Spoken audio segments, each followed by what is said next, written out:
प्यारे दोस्तों, आज हम आपको एक शादी की पहली रात का अजीब वाकया सुनाने वाले हैं। जब शादी की पहली रात दूल्हे ने दुल्हन से अजीब फरमाइश कर दी। दोस्तों, किसी गांव में एक औरत अपने बेटे और बहू के साथ रहा करती थी। बेटे का नाम आरिफ और बहू का नाम सायरा था। दोस्तों, पहचान को छुपाने के लिए हमने ये नाम बदल दिए हैं। आरिफ और सायरा की शादी को 5 साल का अरसा गुजर गया था। एक दिन सायरा और आरिफ की अम्मी दोपहर का खाना खा रहे थे। अचानक आरिफ की अम्मी सायरा से बोली, बेटी, तुम्हारी शादी को 5 साल हो गए हैं, अभी तक तुमने हमें कोई पोते या पोती का मुंह नहीं दिखाया। आखिर बच्चा कब होगा? आज जब मैं तुम्हारे साथ अस्पताल गई थी, सोचा कि शायद कोई खुशखबरी होगी, पर क्या था, वही गैस और तेजाबियत का मसला। तो सायरा बोली, अम्मी, खुदा के घर देर जरूर है लेकिन अंधेर नहीं है। मगर सायरा की सास बोली, तुम्हारे साथ जिनकी शादियां हुई थी वो सब 2 या 3 बच्चों की माँ बन चुके हैं और तुम अभी तक एक बच्चे की भी माँ नहीं बन सकी हो। तो सायरा बोली, अम्मी, अगर ये सब मेरे हाथ में होता ना तो मैं कब की आपको दादी बना देती, लेकिन मैं क्या करूं। इतने में आरिफ बोला, सायरा, जाओ तुम मेरे लिए चाय बना कर लाओ। तो सायरा चाय बनाने के लिए किचन में चली गई। सायरा के जाने के बाद आरिफ की अम्मी बोली, बेटा आरिफ, अगर तुम्हारी बीवी बच्चा नहीं पैदा कर सकती है ना तो तुम ही कुछ कर लो। आरिफ बोला, अम्मी, आखिर बच्चा तो सायरा ही पैदा करेगी ना, इसमें मैं क्या कर सकता हूँ। तो आरिफ की अम्मी बोली, तुम क्यों नहीं कर सकते हो, कम से कम दूसरी शादी ही कर लो, बच्चे तो पैदा हो ही जाएंगे। तो आरिफ बोला, अम्मी, मैं तो शादीशुदा हूँ, मुझसे भला कौन शादी करेगा। तो आरिफ की अम्मी बोली, मेरी एक सहेली है ना, उसकी बेटी का नाम सिद्रा है, कम उम्र की लड़की है, तेरी और उसकी जोड़ी बहुत अच्छी लगेगी। मैं ये नहीं कहती कि तू सायरा को तलाक दे दे, लेकिन तू उसको भी अपने साथ रख, तेरा अच्छा कारोबार चलता है, तू अपनी 2 बीवियों का खर्चा आसानी के साथ उठा सकता है। सायरा जो किचन में चाय बना रही थी, उसने सब बातें सुन ली। जब आरिफ कमरे में आया तो सायरा रोने लगी। आरिफ ने रोने की वजह पूछी तो सायरा बोली, मैंने आपकी और अम्मी की सारी बातें सुन ली है, आप मुझे छोड़कर दूसरी औरत इस घर में लाना चाहते हैं ना। तो आरिफ बोला, ऐसा नहीं है सायरा, वो मेरी अम्मी का हुक्म है और मैं अपनी अम्मी का हुक्म टाल नहीं सकता हूँ। तुम्हें भी पता है हमारी शादी को 5 साल हो गए हैं और अभी तक बच्चे का नामो निशान तक नहीं है। अब तक मैं अपने अम्मी को पोते या पोती तक नहीं दे सका हूँ। और हाँ, तुम्हारा जो मकाम इस घर में है ना, तुम्हारा वही मकाम रहेगा। अगले दिन आरिफ की अम्मी अपने सहेली का घर अपने बेटे का रिश्ता लेकर चली गई। जब आरिफ की अम्मी अपनी सहेली से आरिफ के लिए उनकी बेटी सिद्रा का हाथ मांगा तो सिद्रा का अम्मी बोली, मगर आपका बेटा तो पहले से शादीशुदा है। इस पर आरिफ की अम्मी बोली, हाँ है तो सही, लेकिन ना होने के बराबर है, क्योंकि आरिफ की बीबी सायरा बच्चे नहीं पैदा कर सकती है। अगर उसका बच्चा ना पैदा हो, अगर उसने वारिस नहीं देना है, तो फिर ऐसी बीबी का फायदा क्या है। आरिफ की अम्मी ने अपनी सहेली को जैसे तैसे राजी कर लिया और 2 दिन के बाद आरिफ और सिद्रा का निकाह हो गया। निकाह करके आरिफ सिद्रा को साथ लेकर घर आया। आरिफ जब अपनी दूसरी बीबी सिद्रा के कमरे में गया तो उससे कहने लगा, सिद्रा, अब तुम मेरी शरीके हयात बन चुकी हो। मैं पूरी कोशिश करूंगा कि जो प्यार, जो इज्जत और जो मकाम मैंने अपनी पहली बीबी को दिया है, यानी सायरा को दिया है, मैं तुम्हें वही प्यार, वही इज्जत, वही मकाम दे सकूं। फिर आरिफ ने सिद्रा को मुंह दिखाई का तोहफा दिया। तो सिद्रा बोली, मेरे पास आपके लिए भी कोई तोहफा है। तो आरिफ बोला, मुझे तुमसे कोई तोहफा नहीं चाहिए, मेरे पास घर, गाड़ी, पैसा सब कुछ है, यहाँ तक कि एक बीबी भी पहले से मौजूद है, लेकिन एक चीज की बहुत कमी है, और उसके बगैर ये सारी चीजें कोई मायने नहीं रखती।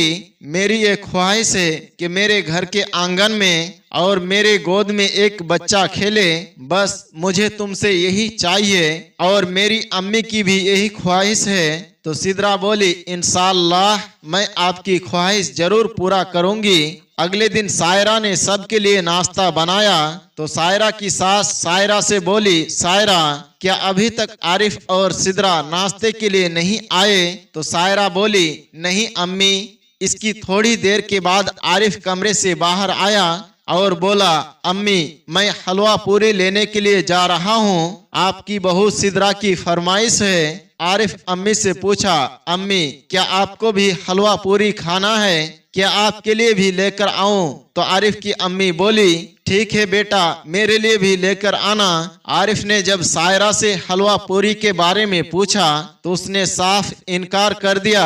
उस दिन रात का खाना भी सायरा ने बनाया था। सब खाना खा रहे थे और सायरा उनकी पास खड़ी थी। तो सिदरा बोली, अब तुम क्यों नौकरों की तरह हमारे सर पर खड़ी हो? बैठ जाओ और तुम भी खाना खा लो। तो सायरा बोली, मैं सबको खाना खिलाकर फिर बाद में मैं खाना खाती हूँ। इस पर सिदरा बोली, तुम क्या बूढ़ियों जैसे रिवाज कायम करके यहाँ बैठी हो? इन बातों की वजह से सायरा और सिदरा के बीच में तू मैं होने लगी। तो आरिफ ने इनकी लड़ाई खत्म करने के लिए कहा, खाने के बाद हम लोग बाहर घूमने के लिए चलते हैं, थोड़ा घूम फिर आते हैं। सिदरा तो मान गई, लेकिन सायरा बोली, मैं नहीं आऊंगी क्योंकि मैं तुम दोनों के दरमियान में नहीं आना चाहती हूँ। जब सिदरा और आरिफ बाहर घूमने के लिए चले गए तो सिदरा बोली, आपने सायरा को साथ आने के लिए क्यों कहा? मुझे वो बांझ औरत बहुत बुरी लगती है। तो आरिफ बोला, वो मेरी पहली बीवी है और मैं तुम दोनों को बराबर का हक देना चाहता हूँ। आरिफ और सिदरा की शादी को 1 साल का अरसा गुजर गया, लेकिन बच्चे की कोई उम्मीद नजर नहीं आ रही थी। एक दिन सिदरा अपने कमरे में बैठकर सोच रही थी कि 1 साल हो गया और मैं उम्मीद से नहीं हूँ, कहीं आरिफ मुझे तलाक ना दे दे, क्योंकि उसने मुझसे सिर्फ बच्चे के लिए ही शादी की है। उसने सोचा, क्यों ना मैं आरिफ को ऐसे महसूस करवाऊं जैसे मैं माँ बनने वाली हूँ। इस तरह से आरिफ और मेरे सास का पूरा ध्यान मुझ पर ही रहेगा। सिदरा बार बार ड्रामे करती कि मेरे पेट में दर्द हो रहा है। जब पहली बार सिदरा ने पेट दर्द का ड्रामा किया तो आरिफ की अम्मी ने अपनी फैमिली डॉक्टर को घर बुलाया और सिदरा का चेकअप करवाया तो उसे कुछ भी नहीं था। डॉक्टर ने सिदरा का ब्लड टेस्ट करने के लिए सैंपल लिया और चले गए। उसी रात सिदरा ने पेट दर्द का फिर ड्रामा किया तो उसके सास और उसके शौहर उसको अस्पताल ले जाने के लिए तैयार हुए। इतने में सायरा के चीखने की आवाजें आने लगी। आरिफ बोला, अम्मी आप सिदरा को संभालो, मैं सायरा को देखकर आता हूँ। आरिफ की अम्मी बोली, अरे बेटा उसको क्या होगा? वही गैस और तेजाबियत का मसला होगा, उसकी दवाई घर में पड़ी है, वो खुद ही दवा ले लेगी, तुम फिलहाल सिदरा को संभालो। जब आरिफ और उसकी अम्मी सिदरा को साथ लेकर अस्पताल गए उसे कुछ भी ना था। जब घर वापस आए तो सिदरा अपने कमरे में चली गई। आरिफ बोला, अम्मी मैं सायरा को देखकर आता हूँ। आरिफ सायरा के कमरे में गया और पूछा, सायरा अब तुम्हारी तबीयत कैसी है? ऐसे में सायरा ने कहा, तुम्हें क्या फर्क पड़ता है, तुम तो मुझे तड़पता हुआ अकेले घर में छोड़कर चले गए थे। तो आरिफ बोला, तुम्हें मसला क्या है? तुम्हें गैस और तेजाबियत का ही तो मसला है ना, उसकी दवाई घर पर मौजूद है, तुम दवा ले सकती हो। तो सायरा बोली, अच्छा ठीक है, आपकी तवज्जो तो अब मुझसे हट ही जानी है, अब आपको क्या मतलब, मुझे चाहे कुछ भी हो जाए। तो आरिफ बोला, मैं क्या करता, अगर उसे लेकर अस्पताल ना जाता तो क्या करता? तो सायरा बोली, हाँ आप उसे ही प्यार करते हैं, मेरे लिए तो आपके पास अब वक्त भी नहीं है। तो आरिफ बोला, मैं तंग आ गया हूँ, तुम दोनों का ख्याल रखते रखते मैं तंग आ गया हूँ, लेकिन तुम दोनों अपने हरकतों से बाज नहीं आती हो। आरिफ ये कहकर गुस्से में सायरा के कमरे से बाहर निकल गया। अगले दिन वही फैमिली डॉक्टर सिद्रा की रिपोर्ट लेकर आई और बोली, आपकी बहू सिद्रा अपने बनाए हुए जाल में खुद ही फंस गई है। वो ऐसी बीमारी की दवा खा रही थी जो बीमारी उसको है ही नहीं, अब उसे वही बीमारी लग गई है। अब वो कभी बच्चा पैदा नहीं कर सकती है। आरिफ की अम्मी कहने लगी, शायद मुझे अपनी बहू सायरा की बद्दुआ लग गई है, मैंने उसके साथ अच्छा नहीं किया, यही वजह है कि अल्लाह ताला ने मुझे ये दिन दिखाए। अभी आरिफ की अम्मी ये बातें कर ही रही थी, अचानक फिर से सायरा की चीखने की आवाज सुनाई दी तो लेडी डॉक्टर बोली, ये कौन चीख रहा है? आरिफ की अम्मी ने कहा, ये सायरा है। तो डॉक्टर बोली, अगर आप कहें तो मैं एक बार सायरा को चेक कर लूं। आरिफ बोला, जी हाँ, आप चेक कर ले। आरिफ की अम्मी बोली, मुझे तो लगता है सायरा भी सिद्रा की तरह ड्रामे कर रही है। लेकिन जब लेडी डॉक्टर सायरा का चेकअप करके बाहर आई तो उसने बताया, आपके लिए बहुत बड़ी खुशखबरी है। तो आरिफ की अम्मी मुंह बनाते हुए बोली, क्या खुशखबरी है? तो लेडी डॉक्टर बोली, आप दादी बनने वाली है और आपकी बहू माँ बनने वाली है। आपकी बहू का 3रा महीना चल रहा है।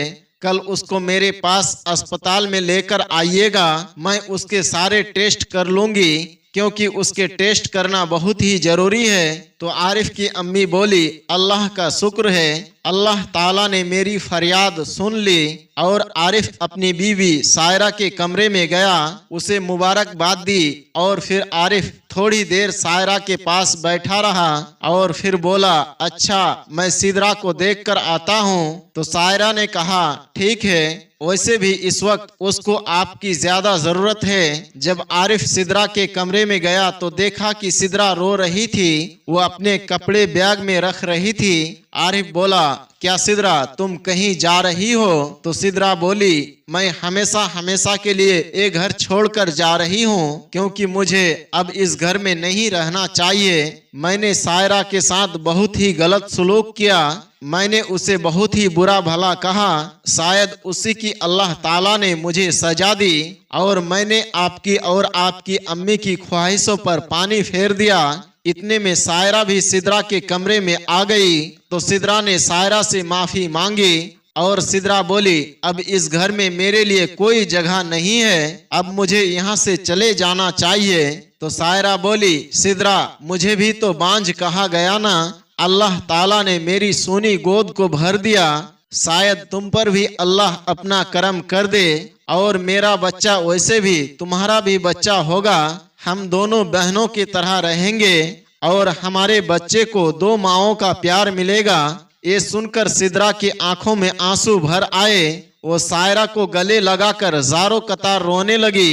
फिर सायरा को अल्लाह ताला ने एक प्यारे से बेटे से नवाजा और फिर सिद्रा सायरा के बेटे को अपना बेटा समझती और सायरा को अपनी बड़ी बहन समझती और फिर आरिफ अपने दोनों बीवी के साथ बहुत ही खुश था। सुभान अल्लाह। दोस्तों, औलाद की चाहत ने आरिफ को दूसरी शादी करने पर मजबूर कर दिया, लेकिन आरिफ की दूसरी बीवी होशियार और चालाक थी, लेकिन चालाकी में उसने अपना नुकसान कर लिया और जिस सायरा को वो देखना भी पसंद नहीं करती थी, उसी सायरा ने उसकी जिंदगी को तबाह व बर्बाद होने से बचा लिया।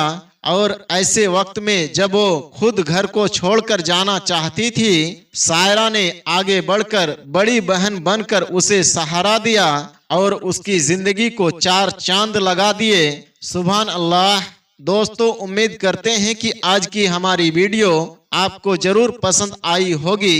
इस वीडियो के बारे में आपका क्या राय है, कमेंट बॉक्स में जाकर जरूर बताएं। मिलते हैं एक नए वीडियो के साथ, तब तक के लिए हमें इजाजत दें। अस्सलाम वालेकुम व रहमतुल्लाह।